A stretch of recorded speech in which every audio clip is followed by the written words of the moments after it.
Hey, my name is Chad.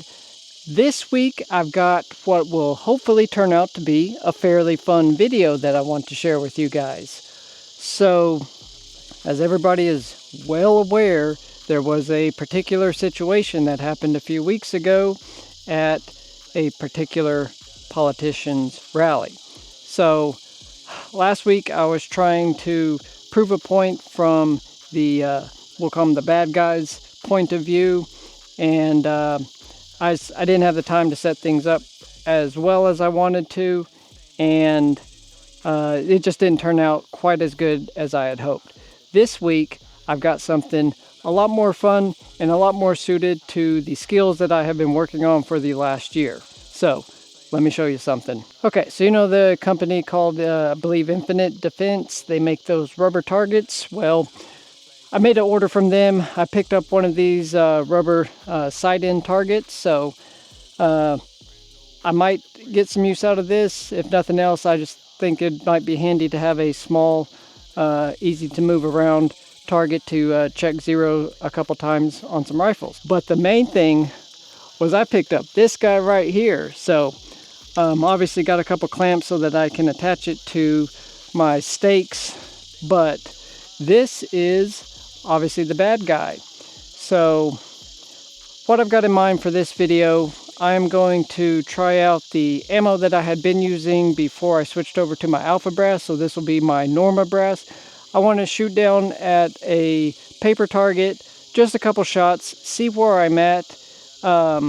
If my zero needs any adjustment, I can use that data and get current speeds on it after my thorough barrel cleaning, and see what data I need to update into my Kestrel. So then after that, we're going to try to stretch some legs, and that's going to be tomorrow. It is just a few minutes after sunset here on Sunday evening, and I had family in town, spent some time with them, you know, had a good afternoon, but I didn't get out here to do this quite as early as I wanted to. So we're going to zero tonight, make sure everything is situated the way I need to. I did see that I've got some weeds that I need to trimmer down and get cut low so that I can see. But after zeroing and getting data, I'll use that info with my Kestrel. We're going to set up that target and we're going to start at 100 yards. I think what I'm going to count is anything if I hit through the scope, the glasses, or this area here underneath his hat. So this main little head box area, obviously simulated head box area, if I can get a first round hit there, then I'm going to count that as a pass at that distance. Start at 100, we'll move back to, I think around 150, 160 is maybe where the counter team took their shot from the second roof behind Trump. And if that's accurate, cool. And, you know, there's all kinds of different stories coming out, and I cannot find a definitive answer on which team took the shot and actually put this guy down. So we're just going to try a couple different ones. Then we're going to move back to 200, 300, 400, 500, and see how far back we can get before I start having not first round hits right in this vital area. You know, if I pop him in the hat, shoulder, something like that, then that's not going to count. We'll have to re-engage and see how many shots it takes to try and get him right in the main scoring area, is what we'll call it for the rest of this video. So I think this will be pretty fun. It'll test more of my PRS skills that I've been working on, and I think we might try 2 shots from each location, down prone and also off of a tripod. So I'm trying to decide if I want to do tripod with a bag set on it or go ahead and clamp into the Arca. But either way, we'll see what it looks like when we get into each of those positions. But for right now, let's check zero on my Lapua match ammo. We'll just throw 5 in, put a little 5-round group down there. And kind of curious, this is also another test to see same projectile and very similar powder charge, but are my speeds going to be considerably different, and is my point of impact going to be different, with just the brass being the major change between the 2 shots.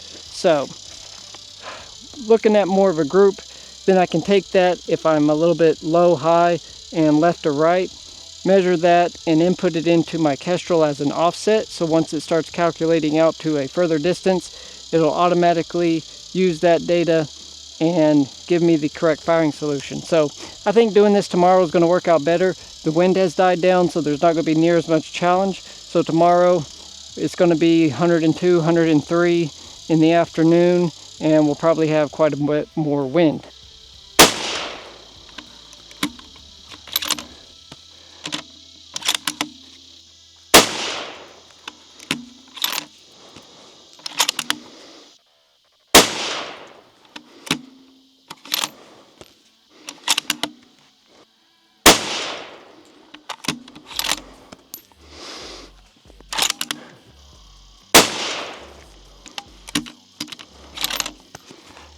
I mean, that was not bad for some brass I haven't shot in a while. So I had an extreme spread of 11.4 and a standard deviation of 4.5. I mean, I'll take that. I range from 2979 to 2990. So this is that speed that I was more interested in, being around the 2990s. Okay, so we're down here at the target. You might be able to see it's quite a bit darker down here with all the trees. So I will admit that I had a considerable amount of shade and the target was very dark through the scope, but let's take a look. I do not think that is anything that I can really complain about. So that was 5 shots there. And yeah, we'll say that's a fairly good group. So that tells me that I still got some work to do with my alpha brass. So we're off to a good start. Grouping is fairly good. It is a little bit different point of aim. So I may shoot a group of my alpha tomorrow just to see if something maybe shifted. I did adjust my scope just a little bit after my last group and didn't confirm it. So I might need to double check that, but it's very, very close. But I will get some measurements with calipers and input those numbers into my Kestrel with the new speed. And we'll use that data when we start working our way out and see how many snipers we can take out. All right, we'll pick this up tomorrow. So it's the next day down here on Monday evening. I've got my rifle, my tripod. I will try to do a few prone shots. There is a bit of a hump between the field and this wooded area where I've set my long range path up. So some of the prone shots, if I do manage to get further back, might not be possible. So we do have the tripod though. So either way, we're gonna get as far back as we can. So as you can see, I've got the rubber target here. Behind it, I do have a steel. So, you know, even though I've still got about 1.5 miles of woods straight behind me, very dense. So nothing's going anywhere it's not supposed to, but I did set up a steel just to have something to maybe get a audible ding afterwards. So this is one of those infinite defense targets, so they will show the impact point in black, and then I'll come down here, spray paint it, and then we'll move back to the next distance. So I think we're going to start at 100 just because that's a nice easy number, and see if I can get a cold bore shot to, you know, hit him square in the forehead area. Then we'll move back to about 130 to 160. I may just go right at 150. That's kind of splitting the difference between what is supposedly the shooter's distance to Trump, and then the counter team on the barn behind him on the left to the shooter's position. I can't get a precise number of how many yards that was, so we're going to try 150. Anyways, let's get into this and see how far back I can get before I don't have first shot impacts right where we want to take him out at. Here we go. Okay, so we're out here, position 1, 100 yards, target's right down there. I loaded up one, hopefully that's all I'm gonna need. This will be, of course, a cold bore shot. So let's see how we can do here. Okay.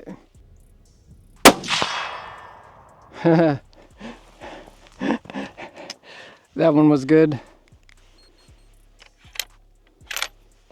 I'm gonna try to catch as many of these, as much of my brass as I can, because I'm in a freshly plowed field and it is very, very, very dusty right here. So, all right, let's go take a look at that. Okay, so as you can see right there, paint is knocked off, so we got him square in the forehead, just above the scope, and you know, might have cracked his eye protection there, but definitely got him through the forehead. So the benefit of these targets, boom, now he's covered up. We're ready for the next one. So let's move back to about 150. Okay, we're back here now at about 160. And just a heads up, it's 8:17 and I've got sunset at 8:35. So I'm gonna try to hurry this up a little bit. Plug in info into my Kestrel. There is 0 elevation change, and with the little bit of wind that I'm getting here, I'm being told a 1 to 0.11 to 0.12 clicks to the right for my windage. So I'm gonna go ahead, I've put that in on my scope, and let's see if we can get another hit. Haha.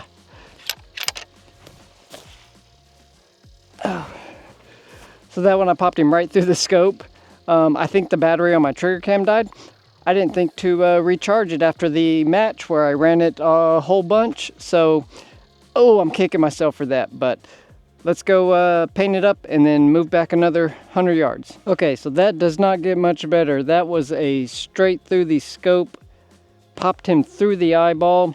Obviously, if that happened in real life, you'd probably want to follow up with another shot just to make sure you didn't get too much fragmenting and lose all the momentum from the projectile. But for what we're doing here, I'm pretty pleased with that. So let's paint him up. Oop, little extra there. So that's painted. That was at 160.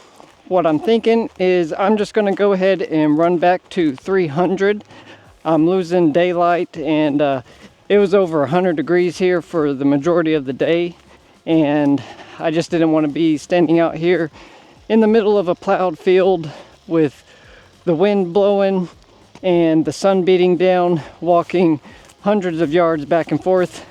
Of course, I left my one wheel at work over the weekend, and this would have been the exact reason that I got it, was so that I could use it for stuff like this, where I'm going back and forth from a firing position to my target, but such is life. So I want to try to get to 300, see what that's going to look like, and then if I got enough light, I've marked a spot here at 130 with a box of 223 Monarch, you know, just the cheap stuff that I was using in last week's video. And we'll see what 300 looks like. If I got enough light, I want to come back and try with my AR just to see if I can even hit the target from a tripod position. So we'll give it a try. I'm losing light, so I don't want to promise I'll be able to get that done, but we're moving back to 300 now. Okay, so I ran us back here to 311 now. And according to my data input, I should be about 0.8 up and 0.18 to 0.19, so we're going to call it a 0.2 right on my windage. All right, plop that guy in. Okay, so 8.2 and see if we can get him. Dang, I might have got him right through the scope again. I forgot to set my parallax before I took the shot, but from what I can see, I think I got him right through the scope again. So let's go take a look and see how we did at 311. As you can see, I got him right there through the scope one more time. So I know that was the hit because all the paint's kind of flaking off from where I covered him up before, but that was at 311. So another successful shot here. See if I can have a light touch. A little bit thick again. All right, so I'm heading back. My truck's halfway through this field now. So that was 300. I think I'm gonna just run back and see if I can find 500. The sun officially just went down about 3 minutes ago. I've still got obviously a little bit of light, but it's gonna start getting darker quite quickly here. So let's run back to 500. I may take 2 or 3 shots since I can't see as good a detail, so I don't know if I'm gonna hit him or not. Okay, so now we're definitely getting into some dark times. I know my camera's compensating for it, but we are here at 5:01. And I decided to just load up 2. I can kind of barely see it. It's covered in trees all around it, so it is darker at the target than it is outside here right now. And looking at the monitor, it is much brighter on the screen than it is in real life. So I don't know, we're gonna see what happens. So I'm being told I should be at 2.15. So we're just gonna go 2.1, and depending on the wind, 0.1 or 0.2 to 0.3 on the wind. It's gusty and falling down. So I don't know. We're just gonna see what happens right now. So time for some fun and see if we can get at least one out of these 2 on target here.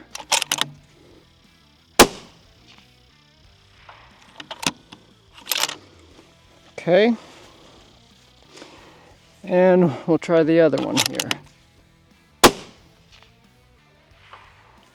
So you can hear the steel getting hit, so you know I'm at least hitting it, and you can tell how much longer it takes to hear the sound. Dang it, missed it.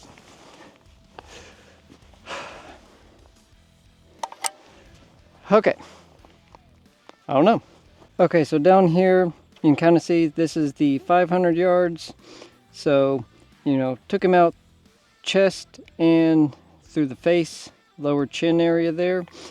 So obviously, getting further back, we are losing some of our ability to precisely go for a head shot.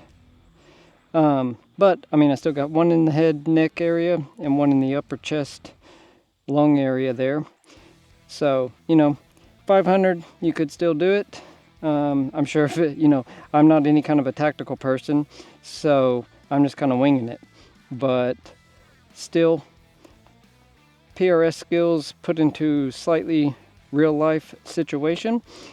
And let's come do this again. Let me know in the comments if you want to see more stuff like this.